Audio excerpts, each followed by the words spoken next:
So,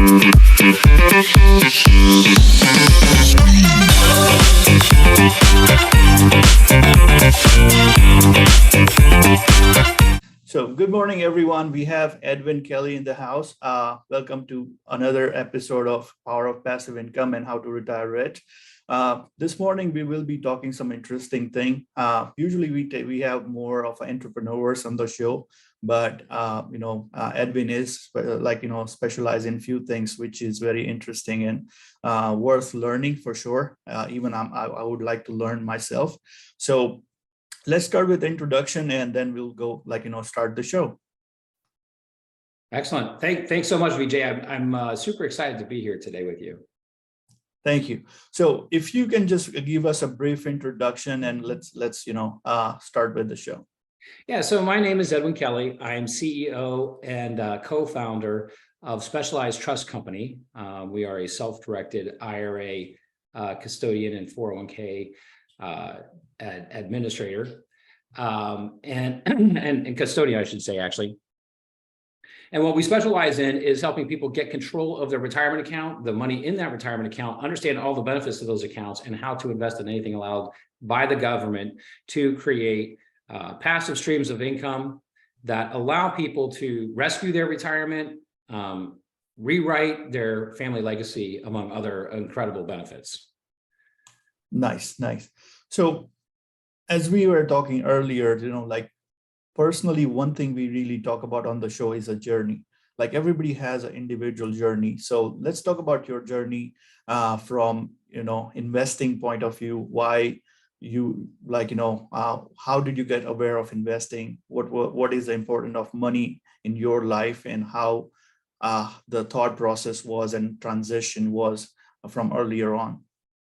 Yeah, so, it's interesting because I don't know if my experience was unique growing up, but there was a certain set of circumstances that I think paved the way for me to kind of chart my course, if you will, the way that I decided to go. Because when I was young, I was raised by a single mom. It was my sister and my mom was a social worker for the state of Ohio.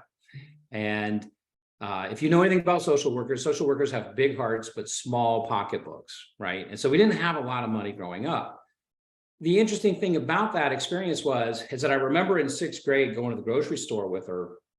And back then, I'm going to date myself a little bit. So I'm sure some of the people listening right now are completely unaware of this. But when I was a kid, and you went to the grocery stores didn't take credit cards. So you had to pay, they hadn't invented debit cards yet. So you had to pay with a check or cash. So she would write a check and they had some little scanner thing that they could put it in and it would say, yes, this check will clear or no, it won't.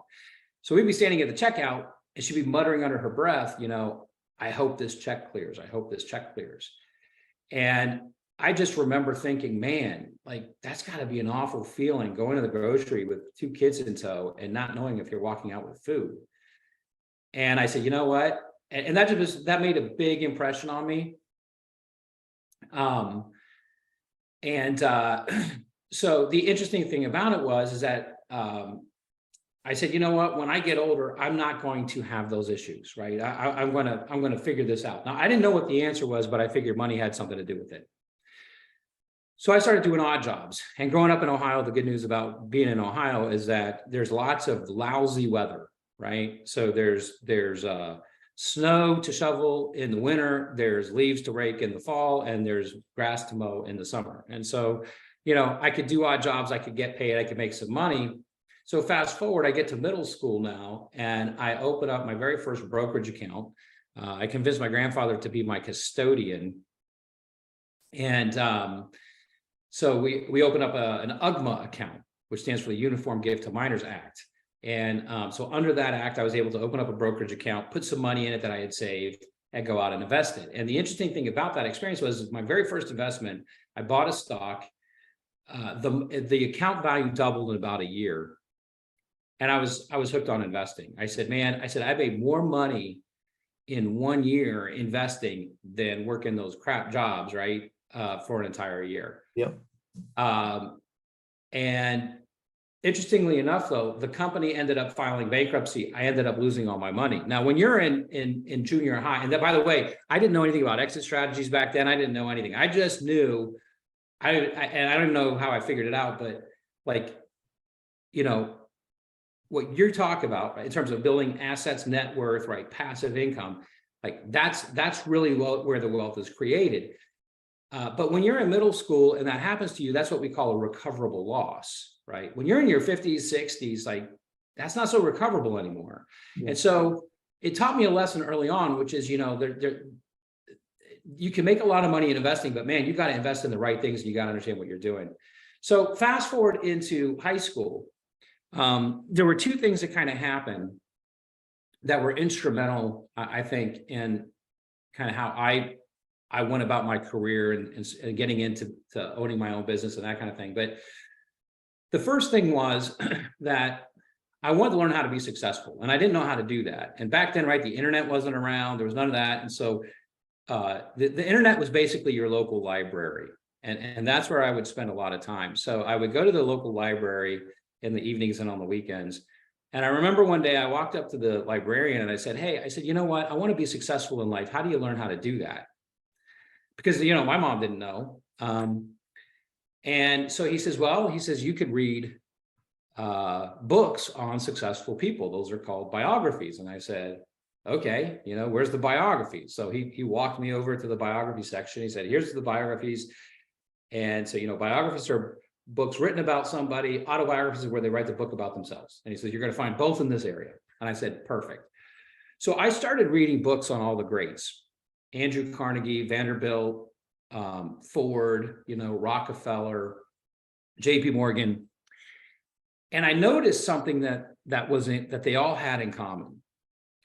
And what I noticed was they all owned their own business. So they weren't employees working for somebody else. So I noticed that first and foremost, they all own their own business. But the second thing that I noticed is that they were all entering industries that were fairly new and being developed at the time. And so what I observed from that and from reading their stories was that it's kind of like when something is new, right? A rising tide lifts all boats. It isn't until the industry gets really developed that you have to be really, really good at operational excellence, right? And the guns turn inward. Up until that time, everybody's got the guns pointed out, right? Protecting the industry as a whole. Yep. But then there's a transition where it points in. And I said, that's what I'm looking for. I need to get into something that's new, that hasn't really been discovered yet, and go there. So that was one of the big first experiences I had. The second experience I had was that although we didn't have a lot of money growing up, I grew up in a fairly, I'll call it the poor side of the tracks, in a fairly affluent community. And so I went to school with a bunch of kids that were doing all these amazing things, right? They're going on ski trips to Europe and they're doing all these really cool things, which I could only dream about back then. And so I started to observe, well, what is it about these families that they have all this money? Well, again, they were all business owners. They were either doctors, attorneys, or business owners. They fell into that three categories. Yep. And I had no interest in being a doctor. Didn't have a lot of interest in being an attorney. So again, by default, all signs pointed towards right, owning a business. And so, so fast forward, get out of high school, go to college, and study finance because that's what I was interested in, money and anything around money. And so I spent my entire career in finance, discovered self-directing, which was, I think that when I discovered self-directing, I'm like, this is the niche I've been looking for. This is the thing, which we can talk more about if you want. But that was kind of when I discovered self-directing, I was sold, and I went down that path and I never looked back. I understand. So I'll just share one of my funny story. Like, every investor has, like, especially early on when you are like kind of premature. When I was in college, I had like, my dad give me like $25,000, to invest, and then like, okay, you can pay for yourself. I'm not giving you any more money, So I was like, okay, I'll invest and make more money. So back then, like I just started investing in stocks, very premature. Just learned like options trading. And I remember like from options trading, from $25,000, I turned that money into $125,000 just in 2 months. And I was like on top of the world because I was like, even Wall Street doesn't know what to do. I'm the guy who knows everything. And then on the third month, that $25,000, like, $125,000 turned into $12,000. just in third month. And then I was like, again, at the bottom level saying, okay, like, maybe I don't know much, and then I started stabilizing myself that, okay, like, investing is a long-term game. It's not like, oh, you hit a home run. Of course, you on and off, you hit home runs, but it's not purely, you should be looking on that. You should be also looking for singles.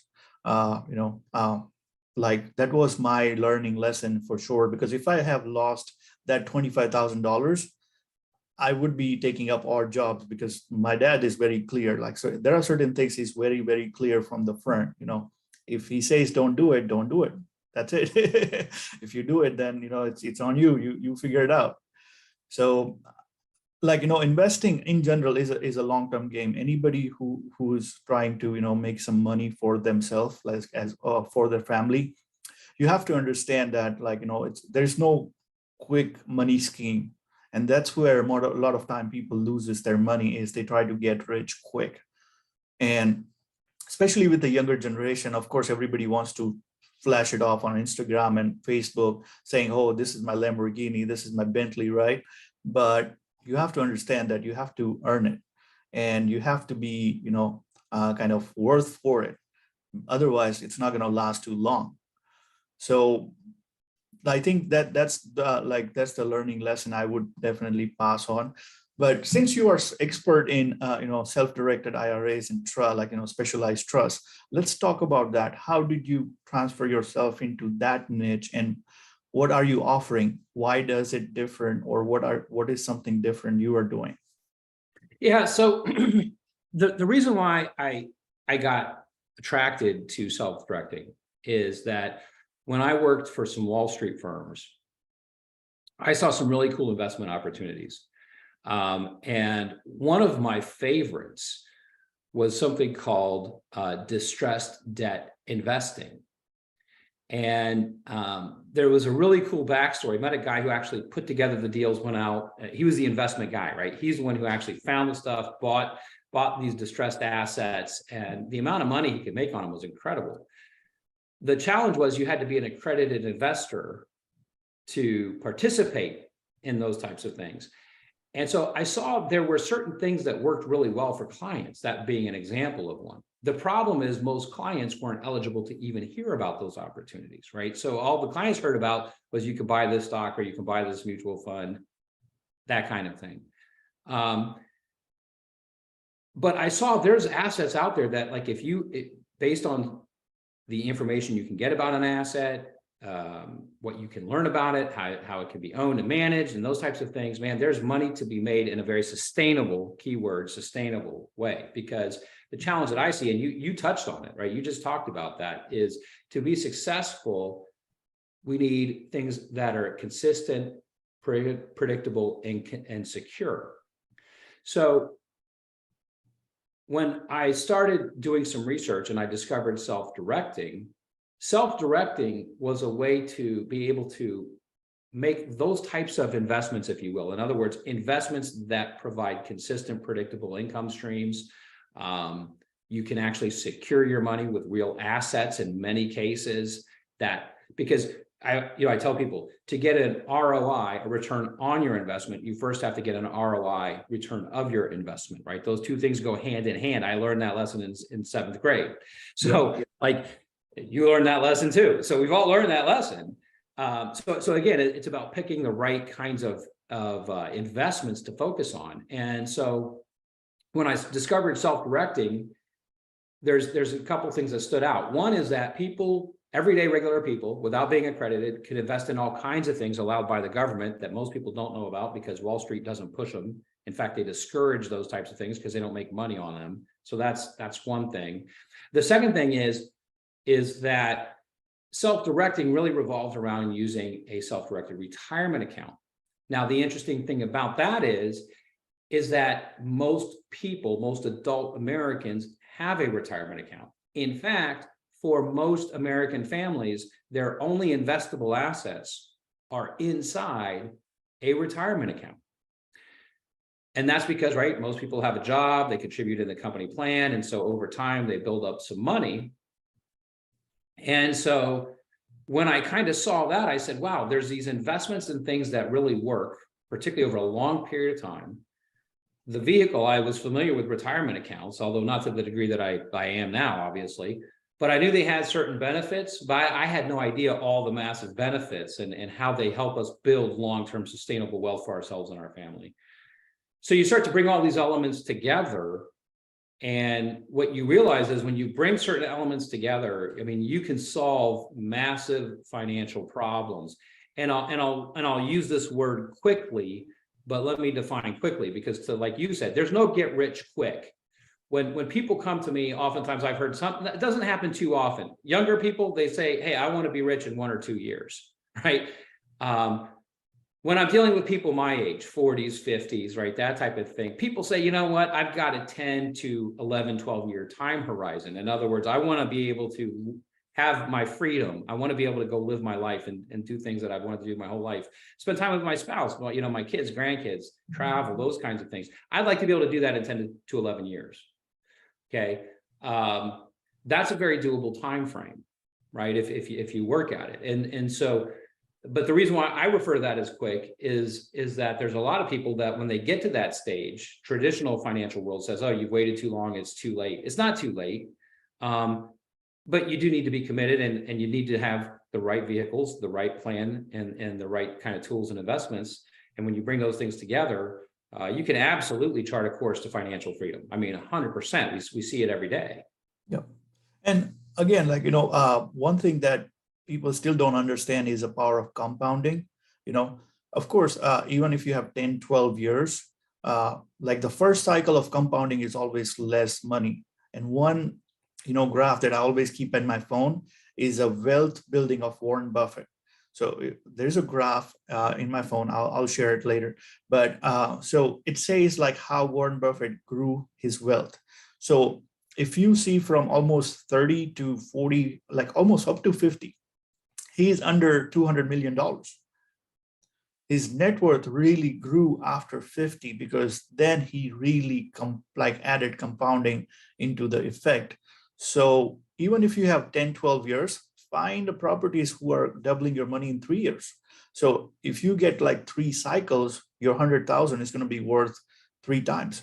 Easy, like 800,000. You will easily walk away with $800,000. That's a minimum. And you can even do more. Like, if you're getting even cash flow, like what we call it is like, cash flow distribution, equity multipliers. So any deals like, you walk away with 2 or 2.5 equity multiplier, plus you get a cash flow. We are talking about real estate, but in general, if you get into a good cycle of 2 to 3 times of compounding and you rotate your money, you can easily have $1 million in your bank account, even if you start with 100,000. Oh yeah. Yeah. And that's the other thing too, is that's one of the advantages I'll say to retirement accounts in general, is that you're not, it's funny, when I worked in the Wall Street world, one of my mentors back then used to tell me, the death of the mutual fund industry is going to be the 1099, right? Because particularly if you have substantial assets and you start getting a tax bill every year, on money that you didn't actually receive, if you don't know what I'm talking about, that's okay. Here's the point, is that the advantage of retirement accounts is that you get tax protection on your income, profits, and earnings as you're compounding, like you're talking about. But we get to keep 100% of the money instead of any of it going to the various taxing agencies like the IRS or your state taxing authorities or those places. And so what that means to you and I is that we can exponentially compound our money faster and larger by erasing taxes from the equation. And I'll say that that's probably one of the most common pieces of feedback I get from clients, is that a few years into it, just like you're talking about, I'll get a call and they'll be amazed. They'll be like, have you seen the value on my accounts? And I'm like, and I've had some people like actually be a little worried about it. I had one client specifically call me, I'll never forget. He lives down in Florida, and he called me one day. And he says, dude, he says, have you seen my accounts? He's like, I'm really worried. And I'm like, what are you worried about? He's like, well, I'm afraid I'm going to get audited. And I said, why would you get audited? Well, he said, have you seen my account balances? This is a gentleman who started with less than $100,000 when he opened up his accounts and transferred in. And here we are 3 years later. He's got multiple accounts with us, just to be clear, but the value of all his accounts had exceeded 7 figures within that 3-year period of time. And he said, I knew I would do well, but I didn't know I was going to do that well. And I said, look, I said, we've talked through the investments, the things you've done are compliant, and they meet the regulations and they conform to the rules. I said, what you're observing, which is not uncommon that I hear from people, is that we're so used to living in a taxable world, you have no idea what's possible until you see it happen to yourself with your own eyes, when you can actually eliminate taxes from the equation and you see your strategies work over a period of time. To me, it still amazes me to this day. It amazes, I mean, the power of compounding, particularly in a tax-free or tax-protected environment, is just, it can accomplish amazing things. Yeah, and again, going back to the same thing is like, taxes in general is 30%. So if you keep adding that $30,000 on $100,000, and if you again do a couple of cycles, that's another $100,000 in 3 years or 3 cycles. Yeah, it adds up quickly, and that's why. Exactly. Yep. So just a basic question, just for audiences, when we talk about retirement accounts, we are talking about 401s, IRAs. Is there anything else we are missing? So there's a few different accounts out there. So, and I'll take a step back by saying, I group accounts into 3 categories. Okay. So the first one is IRAs, individual retirement accounts. We're all individuals, so generally, right, we qualify to have one of those accounts.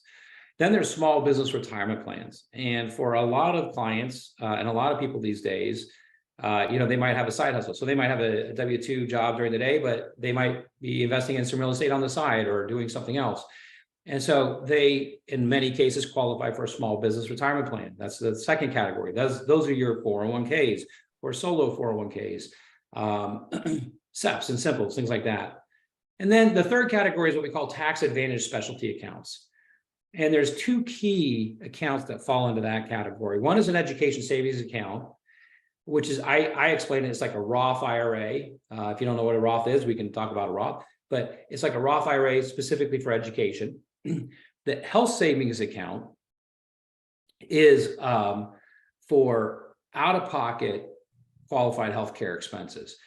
Now, the way that I use those, and the way when we're working with clients that will help build these strategies, is that we look at the IRAs or the small business retirement plans, in other words, the retirement accounts, to create the lifestyle, right? However, what a lot of people are unaware of, and I'll never forget, one of the earlier reports I read, this is going back into the 90s, when Ben Bernanke was still the Fed chair, he had written a report, and he talked about that the range for a retired couple, now this is, keep in mind, this is in the 90s, so these numbers could be a little different now, probably not to our favor. Yeah. He said the average married couple living 20 to 30 years in retirement is going to need $240,000 to $280,000 in out-of-pocket medical expenses over the period of retirement, even on Medicare. Well, here's the challenge. Most Americans don't have $240,000 set aside for retirement alone, let alone just healthcare. Yeah. So the way that I help clients build strategies is that we'll use that self-directed HSA to get one cash flow asset in there, because all the money comes out tax-free for qualified medical expenses. So you get one cash flow asset in there, just as an illustration point. Let's say it was a rental property. If it spun off $1,000 a month, you could use that money to fund your healthcare the rest of your life. Now that takes the pressure off the retirement accounts. We're just going to use that to create income streams to support your lifestyle, right? And so those, looking at from a comprehensive standpoint, helps us, I think, create better results on the back end. So just a small question is, like, let's say we are going after one property and like I have 4 different accounts like HSA, 529, 401, and IRA, right? And each just hypothetically has 200,000 in it. So can we all together go into one property and there's a way to combine it, or there has to be a solo investment into the same property, or it's not even possible? Great question. So the answer is yes and no. So let me give you the no part first. So one of the accounts you mentioned was a 529. A 529 is a state sponsored plan, right? And they put the state sponsored plans like 529s, I liken to like company sponsored 401ks. There's a lot of restrictions. There's a lot of additional rules. Well, it's just restrictions that they put in place on participants, meaning they allow you to buy 5 to 10 mutual fund. That's it. So the no part is company sponsored plans, 529s, anything sitting at a bank or a brokerage house. The answer is no, you can't do that. Generally speaking, right?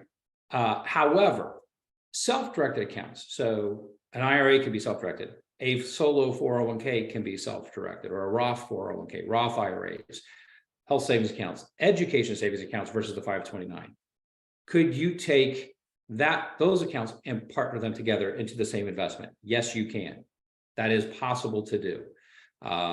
So that's one of the ways that clients, I'll say my high net worth, higher income folks will do it, is that we actually will create custom plan designs, and we look at them as an individual. We look at their family situation, we look at their business situation, and we literally create a map of here's everything you qualify for, here's how you could fund it, here's what the numbers look like. And some people will implement that right away. Some people will implement it over time. Some people never have the resources to implement it fully, but they can implement what's most important to them, and they can prioritize, right? Sure. But what that enables people to do is get more money into accounts, have more money to work with in a tax sheltered area, and then be able to use all the money, even though it's sitting in different accounts. That's what I tell people, you can look at it as one bucket of money if you want to. So that's a huge advantage when you're able to self-direct your accounts. What about the health saving account? Yeah, you could partner that account too. In fact, one of the interesting things about it is that I teach. So when clients come on board, I teach what I call accelerated wealth quick start class. And I teach that to lay the foundational elements, because self-directing is new to most people, right? Even if they've heard about it and they say, hey, this is something I want to do, and they open up an account, they're still not sure how to go through the process. And so I work with clients and help them understand the process at the beginning, right out of the gate, where we go through all the relevant things that you need to know, how to solve these massive financial problems that we have, and how these accounts and strategies and the rules and all these things kind of work together. And so we go through that all within the first 30 days. And so I teach 3 investment structures you can employ with self-directed accounts. And so one is an outright purchase, which is kind of where your question was going, right? If you have enough cash in the account and you want to use all your own cash to buy one asset, as an example, you can do that, right? That's an outright purchase. Second way is what we call a joint venture or partnership, where you have access to multiple accounts, and those accounts can partner together in a sense, right? The third investment structure that I teach, which is a legal backdoor to the contribution limit, is that, believe it or not, if you don't have enough cash in your retirement account to make an investment, or you just don't want to use your own cash, your account is allowed to borrow it. So that's why I say it's a legal backdoor to the contribution requirement, because it allows you to bring in cash. Now, there's some different rules around that, of course, but the point is that there's a lot of options in terms of how to use retirement accounts to build your wealth. So there's a lot of things you can do. Is there any restriction on borrowing? Like, just because that is something new to me for sure. So let's talk about that. Like, when you talk about like borrowing, how does it work? So when you borrow money, the main thing, the number one thing that people need to know is that in the rules and regs, when it comes to retirement accounts, right, the government tells us what we cannot do. So let me say this, and I'm not going to get into a big rules discussion here, right, because I don't want to go too far into the weeds here. But the government tells us, the way the rules are written, the government tells us what we cannot do, right? They don't tell us what we can do. And the example I always use is like, there's no law, there's no rule that says I have to be nice to people, right? Now, it's probably in my best interest to be nice to people. But if I was mean to someone and somebody went to the police and said, hey, he was mean to me, they're going to say, yeah, okay. Like, I mean, there's nothing to do there because there's no law broken. However, if I went up and physically hit somebody in the face, that's called assault, right? Now that's against the rules. The rules say you're not allowed to invade somebody's physical space. You can't do that. Therefore, there's legal consequences to that. Same thing applies to retirement accounts. So we're already used to this stuff. Everybody thinks self-directing is complicated. It's really not. We've been trained our whole lives to think this way. We just have to just draw those connections. So the same thing is true with retirement accounts. So the rules say what we cannot do. Those are referred to as prohibited transactions. They don't tell us what we can do. So as an example, when it comes to the lending or the borrowing, it says we're not allowed to personally guarantee credit for our retirement account or extend credit to our retirement account. In other words, it doesn't mean that we're not allowed to borrow. It just means we're not allowed to personally guarantee it. So the number one thing to know about borrowing inside of a retirement account is that it has to be a non-recourse loan. And I don't like that term. That's the term that's used in the industry. I think it's a lousy term. I think it's inaccurate. A better term, and when I talk to clients about it, and if I were to wave a magic wand and change everybody's language, I would call it a limited recourse note or loan, right? Because basically what makes it a non-recourse loan is that there's language in the note that says something to the effect of, in the event of default, the lender agrees to take back the asset for full satisfaction of the debt. There's no additional recourse to the IRA or the IRA owner. That keeps us compliant with that rule, okay? So we can borrow. It has to be a non-recourse loan.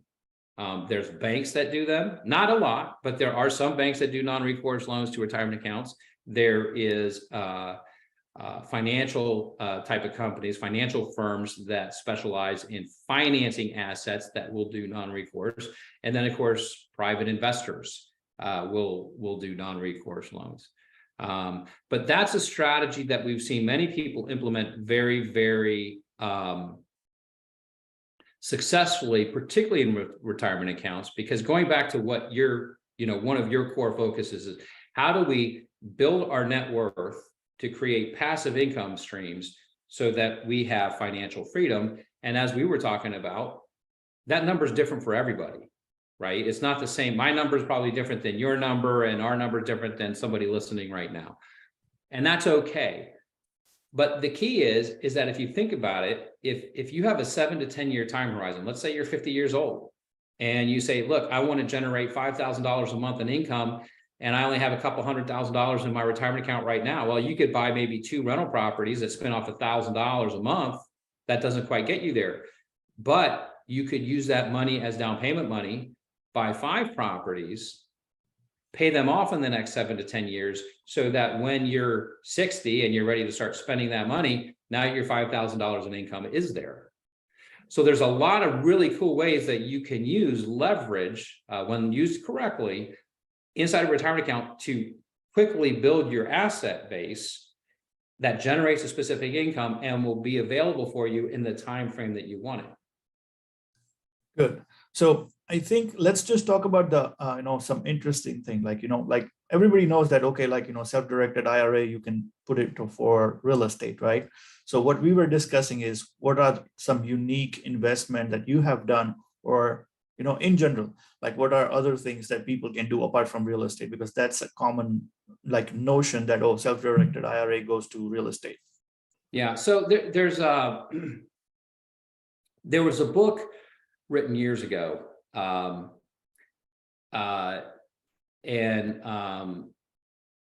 it's called Secret Pillars of Wealth. And in that book, right, he discussed the ways that the top 1% became the top 1%. And 74%, according to the book, 74% of the people in the top 1% of net worth income earners made their money one of 2 ways: either owning businesses or investing in real estate, right? Those were the 2. So I would say that from my personal perspective, that's what I focus my time and attention on. Having said that, we have clients who invest in all kinds of stuff. One of them are startup businesses, though. So we do see people investing in startup companies. We see people invest in existing companies, but they want to expand their operations or do something new, perhaps.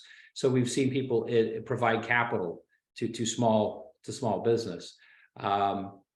Real estate, as you mentioned, continues to be number 1. Notes, probably a close second. A lot of people lending money because it's passive in nature. Again, provides an income stream through monthly payments, whether it's P&I or interest only, those types of things. Really cool investment that I'm personally looking at. I'll tell you some other examples too, is one where we're actually buying a credit card portfolio, servicing portfolio. So like if we as business owners know how credit cards work, right? So you can actually go in and buy these portfolios, and it's just, right, you're the one getting all the fees now. And so that's an income stream. But that's something recent that I'm stepping into now as an investment opportunity. And the returns are pretty impressive. I'll just say that. When you're buying portfolios like that. So that's an example that's, again, something that not a lot of people think of, but something that you can do. You got to figure out how to put those things together. Some of the more exotic investments that I've seen in self-directed retirement accounts over the years. I've seen people invest in cattle and livestock. I've seen people invest in fact, I know one person who was lending money to a farmer who needed some cash to do some stuff to deal with his business. And he called me and he said, hey, he says,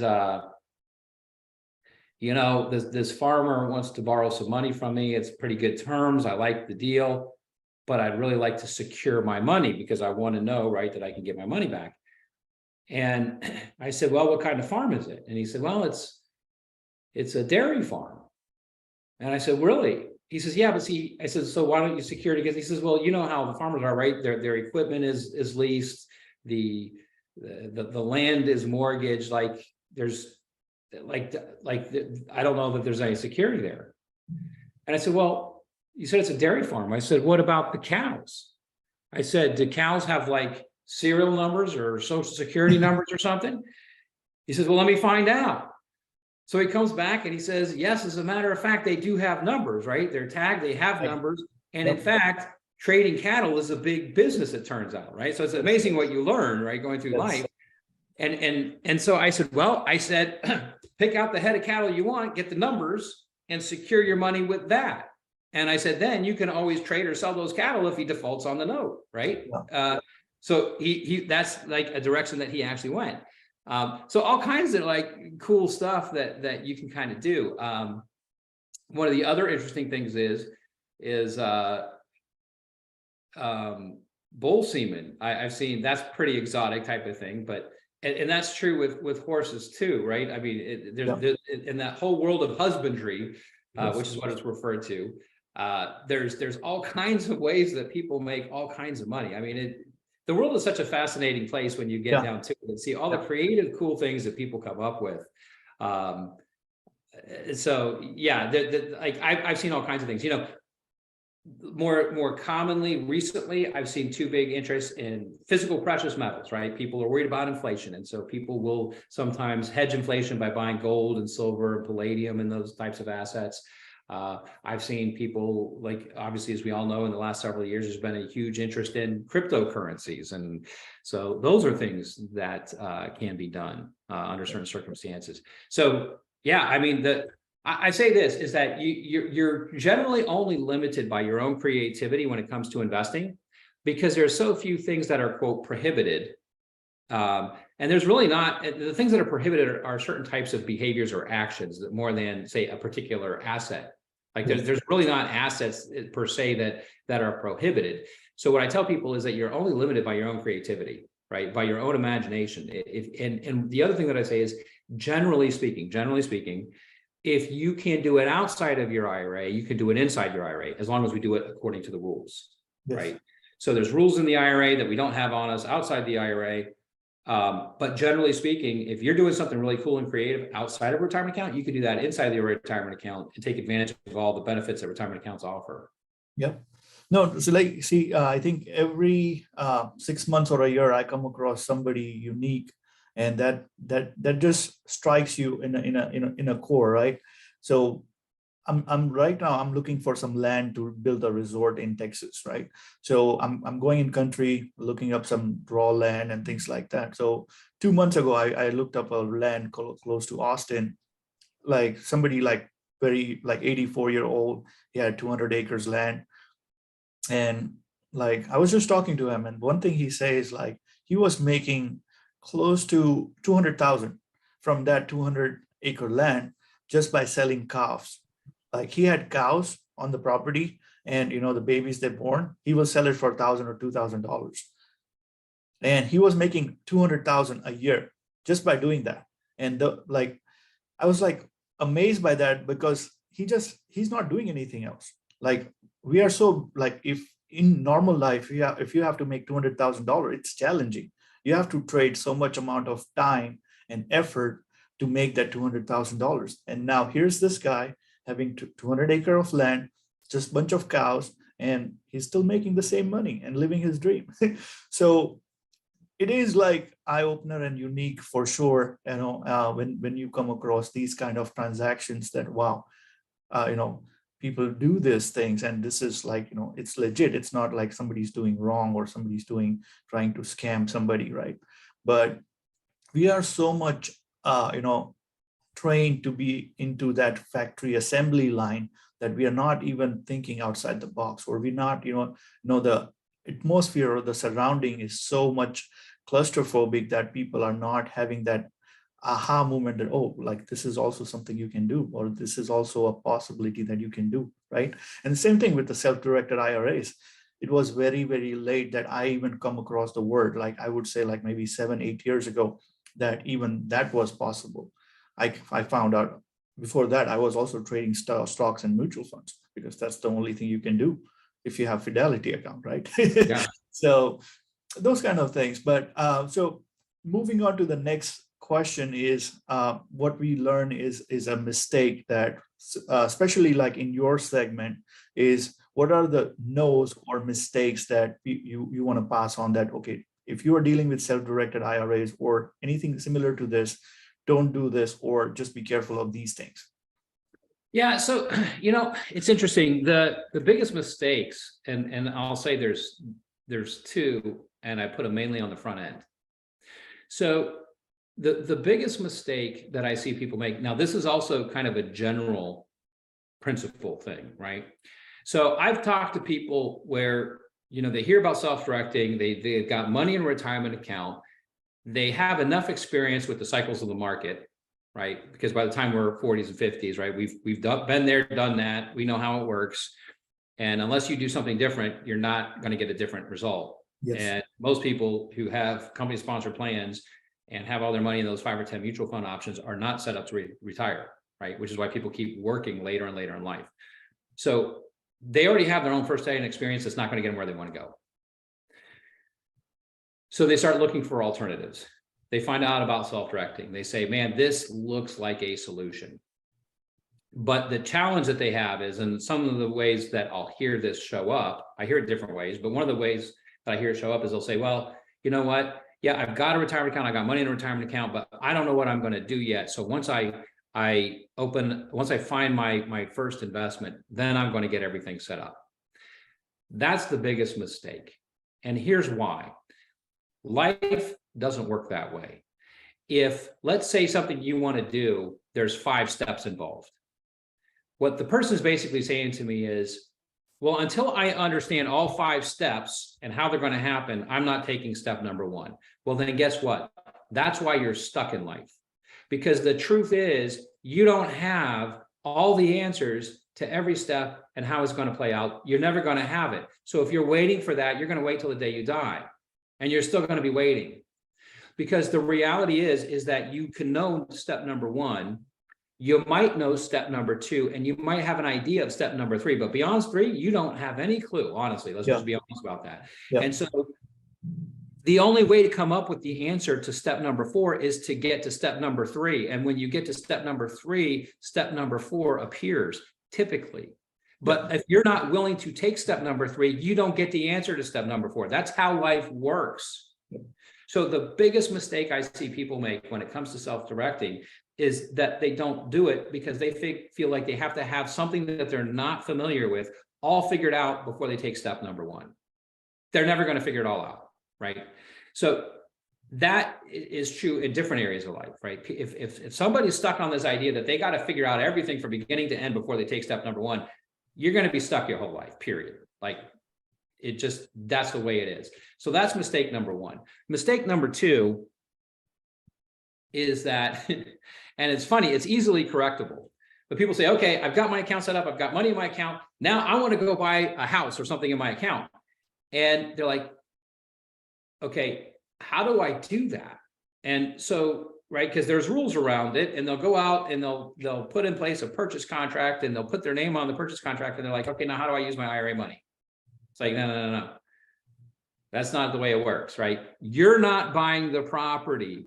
Your retirement account is buying the property. The name on the purchase contract is Specialized Trust Company, FBO, for the benefit of, right? VJ's IRA and the account number. That's the purchaser. That literally is probably the most common mistake we see people make when they're beginning self-directing, is that they don't understand how the actual process works, which the basic stuff. But that, again, that's why I come back to, that's why I started teaching the class, because it's like, okay, 90% of the issues that clients have are the easiest problems to solve,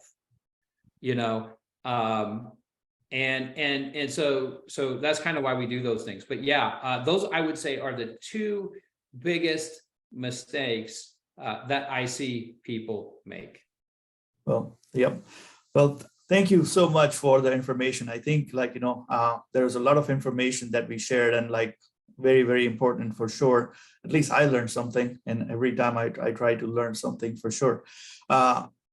We can talk all day long, but I think the time is up. But it was really good talking to you, Edwin. Thank you so much for your time, and let's be in touch, and we can definitely talk further and try to go in detail about your products. Okay.